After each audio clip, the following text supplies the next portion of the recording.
Sa gitna ng pag-ulan, nagkasunog sa Barangay 272 sa Delpan, Maynila kagabi. May unang balita si Bam Alegre.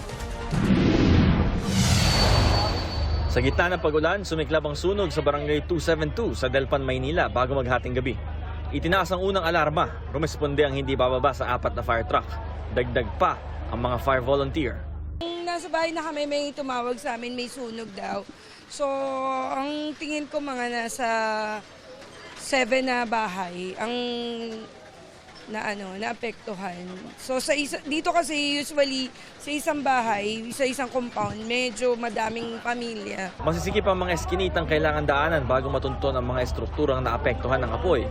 Sa pagtutulungan ng mga bumbero, agad na kontrol at naapula ang sunog. Walang naitalang nasugatan o nasawi sa sunog. Ang mga naapektuhang residente walang naisalbang gamit. Tulad ni Myra Bruzon na inunang tiyakin na ligtas lahat ng kaanak bago ang anumang gamit. Kaya lang hindi ako makapasok kasi nakita ko na yung apoy na nagtumatalsik. Hindi na kami nakapasok. Sinate na lang lahat ng mga bata, lahat na nasa loob ng compound. Sinate na po. Hindi rin namin ma-check kung ano pa yung mga, kasi kwarto-kwarto kung magkakapatid eh. Kinakala pa ng barangay ang datos yung ilang pamilya ang naapektuhan ng sunog. Tinatawagan namin sa Delpan Sports Complex para makapasok sila since umuulan. Pero meron kaming pangalawang option, meron kaming bakanting lote dito. Lalagyan muna namin ng tent.